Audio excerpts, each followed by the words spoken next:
مگر کچھ لوگ محرم شریف کو غلط طریقے سے گزارتے ہیں. وہ کیسے؟ وہ بھی سن لو نوجوانوں، تمہاری سننے کی بات ہے. کچھ نوجوانوں میں یہ عادت ہو گئی ہے، جیسے ہی محرم شریف کا مہینہ آیا انہوں نے بڑے بڑے ڈھول نکال لیے اور ہاتھ میں ڈنکے لے لیے، ڈھول بجانا شروع کر دیے. محرم کے نام پہ ڈھول بجا رہے، حسین پاک کی محبت اس میں ڈھول میں دکھا رہے. یاد رکھو پیارے، یاد رکھو، جو کام شریعت کے خلاف ہو کبھی حسین اس سے راضی نہیں ہو سکتے، کبھی نانا محمد الرسول اللہ راضی نہیں ہو سکتے. تم ڈھول بجاتے بجاتے مر جاؤ اور کتنا بھی کہو ہم حسین پاک سے محبت کرتے ہیں، تمہاری یہ بات جھوٹی ہے، تمہارا یہ دعویٰ جھوٹا، یہ بات غلط ہے. ارے یاد رکھو وہ حسین پاک جب کربلا کے میدان میں گئے تھے تو تمہیں پتا ہونا چاہیے تھا، ادھر سے حسینی تھے، حسین بھی تھے، ادھر سے یزیدی تھے.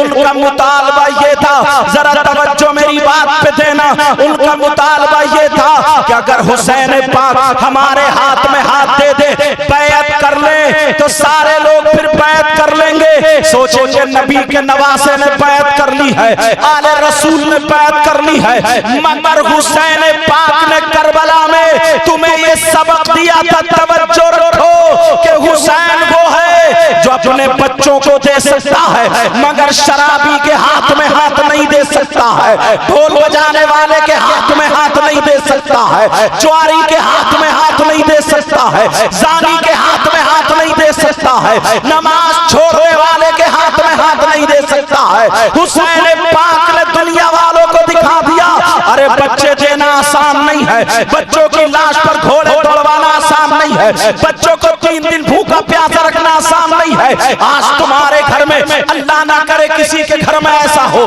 آج تمہارے گھر میں اگر کسی کے یہاں میت ہو جائے تو بتاؤ کہ تم ڈھول بجاتے ہو. کسی کے بیٹے کا انتقال ہو جائے بتاؤ کہ ڈھول بجاتے ہو. کسی کے ماں باپ کا انتقال ہو جائے بتاؤ کہ ڈھول بجاتے ہو. بتاؤ کہ خوشیاں مناتے ہو، آنکھوں میں آنسو ہوتے ہیں، قرآن پہ قرآن خوانی ہوتی ہے، یا میلاد شریف ہوتا ہے، اللہ اور رسول کا ذکر ہوتا ہے. تمہارے باپ کی اس میں قرآن خوانی ہو رہی ہے، اور جو نبی کے شہزادے ہیں، جو غوث اعظم کے دادا بھی ہوتے ہیں، غوث اعظم کے نانا بھی ہوتے ہیں، ان کی برسی کے موقع پر، ان کی شہادت کے موقع پر تمہیں ڈھول یاد آنے لگے. اگر غیرت مند مسلمان ہے تو جیسے ہی محرم کا مہینہ آئے قرآن پڑھنا شروع کر دے، جیسے ہی محرم کا مہینہ آئے روزہ رکھنا شروع کر دے، جیسے ہی محرم کا مہینہ آئے بیماروں کی عیادت کرنا شروع کر دے، جیسے ہی محرم کا مہینہ آئے غریبوں کی مدد کرنا شروع کر دے. ارے ہمارا کیا ٹھکانہ ہے؟ ایک دوسرے کی کھیتوں کی مینڈے کاٹنے والا، ڈھول بجانے والا، جوا کھیلنے والا، شراب پینے والا، تیری بہن بیٹیوں کو تکنے والا. کتنے نوجوان ایسے ہیں اگر شادیوں میں جاتے ہیں تو چھتوں پہ بہن بیٹیاں ہیں، ادھر ہی کو نظر رہتی ہے. چلے کتنے تو پڑھے لکھے بھی ایسے ہی ہیں. میں بڑی معذرت کے ساتھ بولتا ہوں پیارے، یاد رکھو حسین نے یہ سبق دیا تھا. ارے یزید نبی کا کلمہ پڑھتا تھا مگر شرابی تھا، مگر ڈھول بجاتا تھا، مگر نمازیں نہیں پڑھتا تھا، ناجائز عورتوں کو اپنے گھر میں رکھتا تھا، نہ جانے کتنی عورتوں کی عزت لوٹی تھی. وہ حسین نے دنیا والوں کو دکھا دیا میں اپنے بچوں کو دے سکتا ہوں، میں ان کا پیاسا رکھتا ہوں، میرے بچوں کی لاش پہ گھوڑے دوڑ جائیں میں یہ برداشت کر سکتا ہوں، مگر شرابی کے ہاتھ میں ہاتھ نہیں دے سکتا، بے نمازی کے ہاتھ میں ہاتھ نہیں دے سکتا. مجھے یاد کہ مجھے کہہ لینے دو جو لوگ ڈھول بجاتے ہیں، نمازیں نہیں پڑھتے ہیں، شرابیں پیتے ہیں، جوا کھیلتے ہیں، تیری بہن بیٹیوں کو تکتے ہیں، جب کربلا کے میدان میں ان شرابیوں سے حسین راضی نہیں ہوئے تھے جو 1400 سال کے بعد ان شرابیوں سے بھی حسین راضی نہیں ہو سکتے، ان بے نمازیوں سے بھی حسین راضی نہیں ہو سکتے. اگر حسین کو راضی کرنا ہے تو شریعت مصطفیٰ پہ عمل کرنا.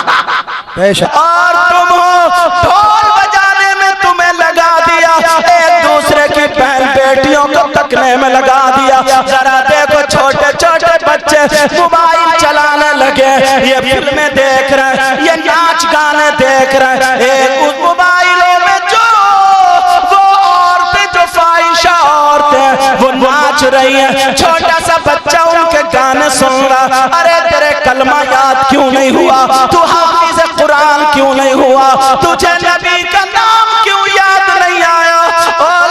اسی لیے اور میں تو یہ بھی کہتا ہوں تیری پورا کے خیور مسلمانوں ذرا اپنے گریبان میں جھانکنا، کتنے ماں باپ ایسے ہیں جن کی جوان بیٹیوں پہ موبائل ہے۔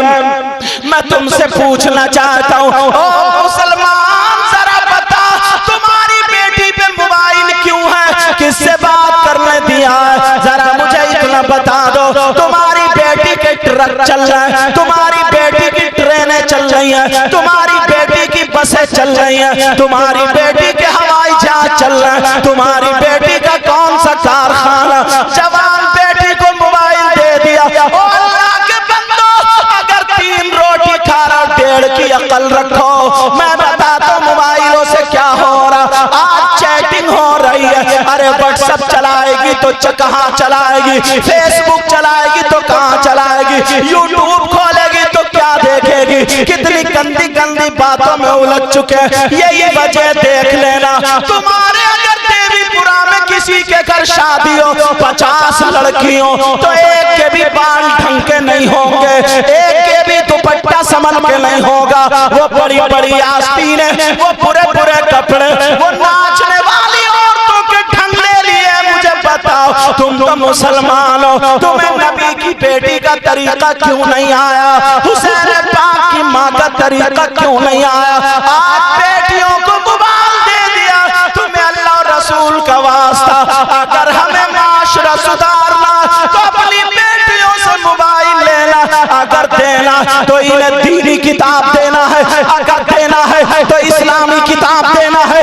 یہی وجہ ہے موبائل میں ہماری بیٹی اگر دیکھ رہی ہے تو اس کی آستین ختم ہو گئی، اس کا دوپٹہ اتر گیا، اس کے چلنے کا ڈھنگ فلموں جیسا، اس کے کھانے کا ڈھنگ فلموں جیسا، اس کے پہننے اوڑھنے کا ڈھنگ فلموں جیسا۔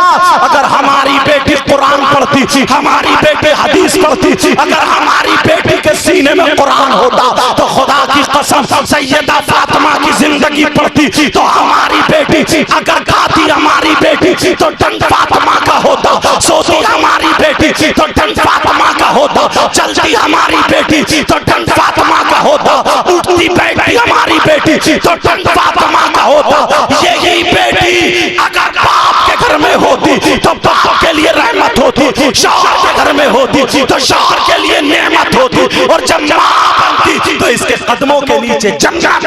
بے شک نعرہ تکبیر، نعرہ رسالت، نعرہ غوثیہ، ذکر شہید اعظم۔ وہی موبائل پہ چھوٹے چھوٹے بچوں کو نچکیا بنا دیا، لپھنگے ہوگا لپھنگے، ان کے بال دیکھو تو جیسے گدھا چر گیا گدھا۔ صحیح بتا رہا ہوں میں؟ چلنے کا ڈھنگ، کھانے کا ڈھنگ، ایسے ایسے گانے سے اماں بھی دانت پھاڑ رہی ہے، بہنیں بھی دانت پھاڑ رہی ہیں، کوئی کسی کو سمجھاتا نہیں۔ اب اتنی ہمت نہیں رہی